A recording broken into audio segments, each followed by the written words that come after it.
Hi everyone, welcome. I'm Lorraine Driscoll, founder of Building Better Brains, and I wanted to hop on and talk about the two things that I see really good moms doing all the time. Moms who have the best intentions, think they're doing all the right things and so forth, and then they're frustrated because they're not getting the results they want. They feel like they've tried everything. It feels really hopeless. They feel like they're really digging into the root cause. And they're not necessarily. And it's really deceiving and really discouraging whenever this is happening.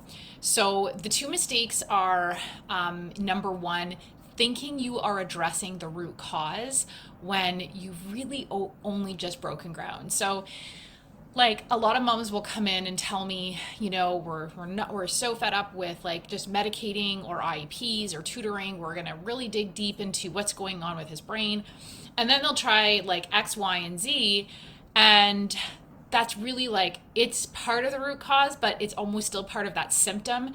And again, asking ourselves deeper questions to guide us into why that is happening, and is there something underneath that that's causing that to occur. And I'm going to give few more examples in a minute, but I just want to mention the second mistake I see moms doing is wrong action at the wrong time, which I talk about all the time, but is so important. And I see it every single day, and it applies to so many things. And it again will lead you to feel like you're not making progress, you're not getting the results you want, and it can make you feel really defeated. It can make your kid feel really defeated. These are the kids that might end up having like what I call trauma or therapy burnout, where they feel like, no, we've tried everything, nothing works, there's something wrong with me, and they just think it's hopeless and the situation can't be changed and so forth.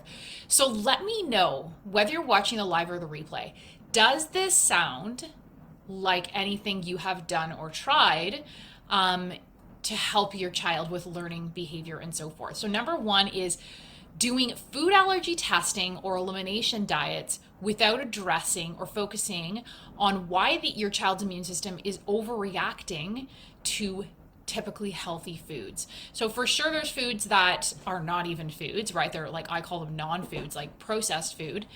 But then there's food that is healthy food, like maybe carrots or something, and your child's allergic to it. And it's one thing if your child has a food allergy, but when your child has multiple food allergies, we need to look at the deeper reason why this is occurring. Why is their immune system overreacting? And I talked about this earlier this week in terms of why is your child in a situation where they have so many food allergies compared to their peers. And also what I talked about this week is we have seen an explosion of food allergies in the last several years. I'm going to say 15, 20 years among children as well as adults, and like anaphylactic food reactions where they were once rare. And we need to investigate why that's happening, what has changed in our kids' biochemistry, not just like eliminating 20 different foods for the rest of our life, which I've seen people come into my office with a food allergy test panel, and they'll say, this is a list of things my kid can't have. And for sure, if it's anaphylactic, I'm not touching that with the 10-foot pole. But when I'm talking about food sensitivities, we need to look at why is your kid so sensitive to 20 to 30 different foods? And we need to heal the underlying reasons, which often boils down to gut health and so forth.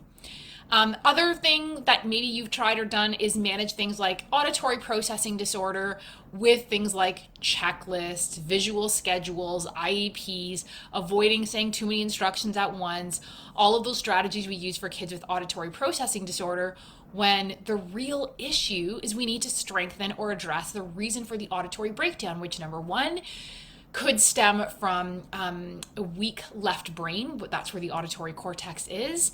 It could stem from damage to the auditory nerve. The heavy metals are, like the auditory nerve is particularly sensitive to heavy metal toxicity.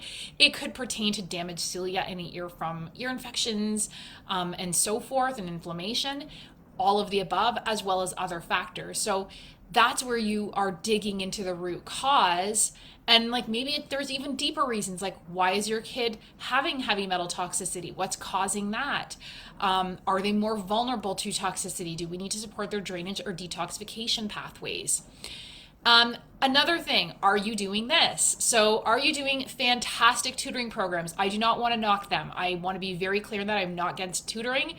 Obviously, time and place. So good tutoring programs like Wilson's Method, Orton, Gillingham, Barton, all those types of things. but you're just using that and you're not using exercises to develop those lower brain levels. I have parents reach out to me quite a bit that have shelled out a ton of cash on reading interventions and didn't get the results they hoped for. And often these methods, as you know, do take years to see good results. And my thing is, if you need to go that route, you want to do that after you've developed the lower brain levels. There's a reason why your child needs such intensive tutoring. There's an imbalance, an area of breakdown, area of underdevelopment or weakness in their brain wiring or their biochemical, the biochemistry of their brain that's contributing to these difficulties that's causing them to work so hard to learn or to behave. Okay. Supplements. So obviously supplements have a time and place. I use supplements in my program, but if your kid is taking like 20, 30 supplements, even 10, or if you find yourself constantly trying out different supplements, I work with a lot of moms like, we tried this and then we tried this for 2 months, then we tried this for 3 months.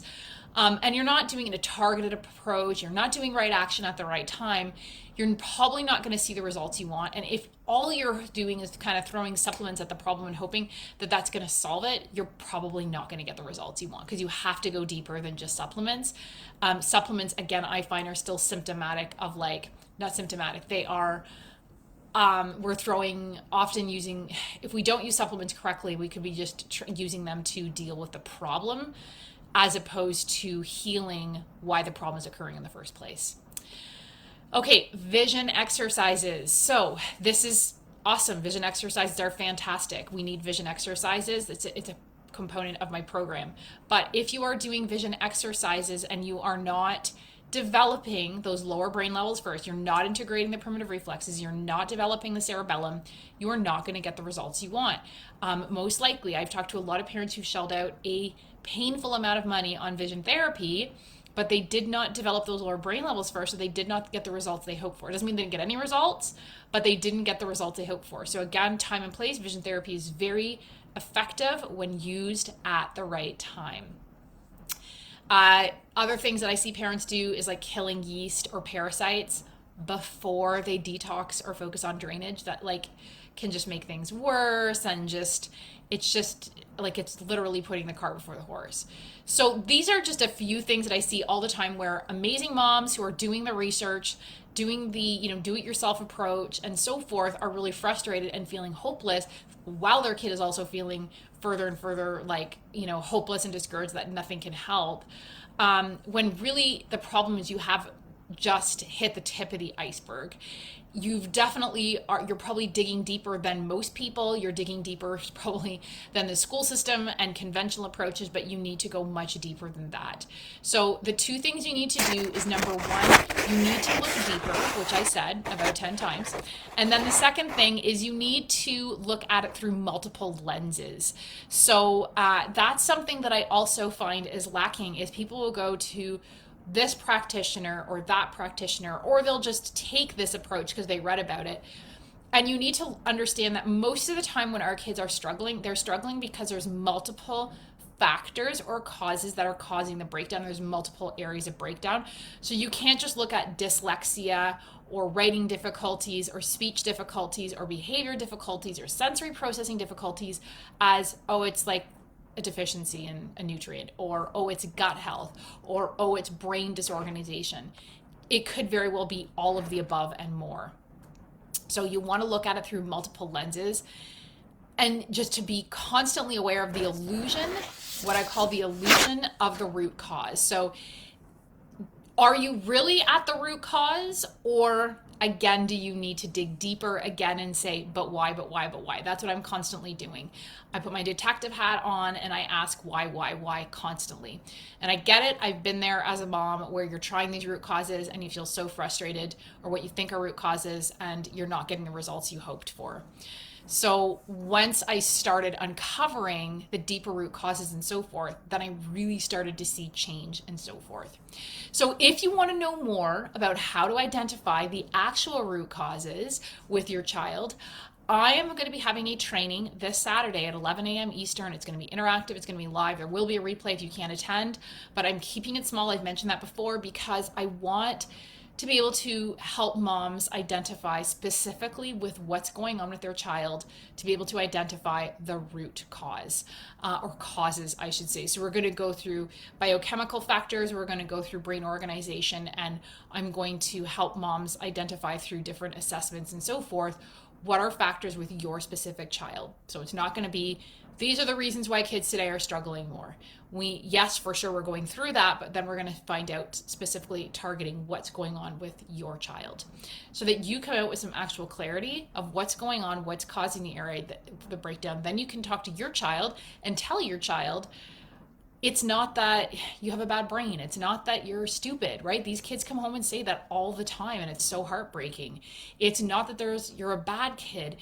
It's that this is weak or this is imbalanced, and all we need to do is balance or exercise or strengthen or whatever the case may be. So do grab that while I have I think I have 3 spots left.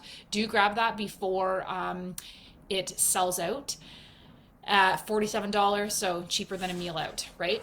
To get some answers. So thanks for watching, everyone, and I hope to see you Saturday. Take care. Bye.